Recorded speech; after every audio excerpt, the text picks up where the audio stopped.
they rule that a corporation has the same rights as a human being. And many of the corporations in America are partially or largely owned by foreigners. So now those corporations under the Supreme Court ruling can give unlimited amount of money in secret to either Democrats or Republicans. And so that has meant that in the campaigns, say for president, if you wanted to run for president now, you couldn't possibly be a Democratic or Republican nominee if you couldn't raise at least $250 million from corporations and from private contributors. And every time one of those corporations gives you a contribution, they're going to want some special, access or something in return when you get to be president. And many of the private contributors do too. So that has changed dramatically. And now, in the election that took place last time, there was almost $1 billion raised, $1,000 billion raised in the United States just for those. You know how much money I raised to run against Gerald Ford, who was the incumbent president? Zero. And you know how much Ford raised to run against me? The same. And 4 years later, when I ran against Governor Reagan for president, we raised zero. In the income tax returns, you can check a little thing that says, I give $2 for elections. And that's all the money we spent. So you see, that has changed things dramatically. And another thing that's changed dramatically in this country is that both Democrats and Republicans, if they get complete control of a state government, say the governor and the legislature are both Democrats or Republicans, they start changing the delineations of the congressional districts and also the senatorial districts and the legislative districts for the state to suit their party. And for instance, in Georgia, what the Republicans have done in the last 12 years, they put almost all the African-American voters in the same district, which leaves most of the districts in Georgia now so Republicans can win the seats. That's another thing that has happened.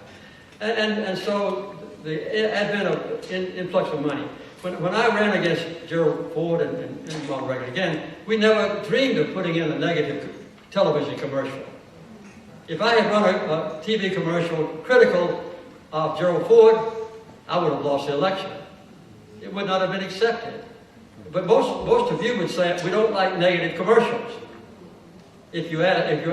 But the answer is, it worked. So most of the commercials you see down here, from both sides, I'm not just criticizing Republicans, both sides, they're negative. And that has changed. When I was president, I had just as much support from Republicans in the Congress as I did Democrats. And now there's hardly a Republican in the Congress that will vote for Obama's proposals. I had a problem with the liberal Democrats because Ted Kennedy, the last 2 years I was president, was running against me for Democratic nomination.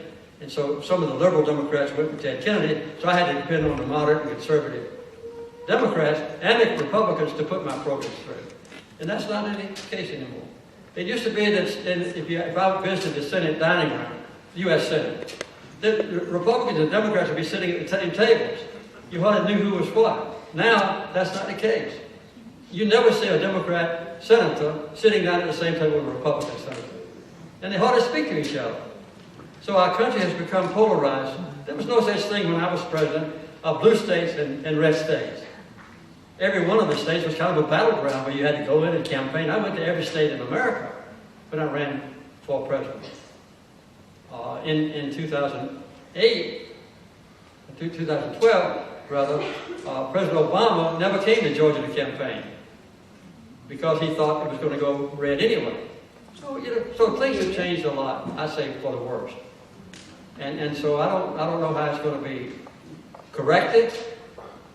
The only way you can correct problems is what I said earlier: get out and vote, and for candidates that you think will correct the problems that bothers you. Well, let me close by saying, on the way next to Sandersville, my wife spent last night in Augusta, and I met with her yesterday in Columbus, and then she went to Macon and then Augusta, and she's on the way back to Atlanta now. We're kind of participating ourselves for the first time in many, many years in a political campaign and having a good time. But one of the best things about it is having a chance to come back to one of my favorite education institutions on earth that helped me since the time I was a little boy, as I said. and still help me, and that's ABAC. Thank God for ABAC, and thank you for letting me come.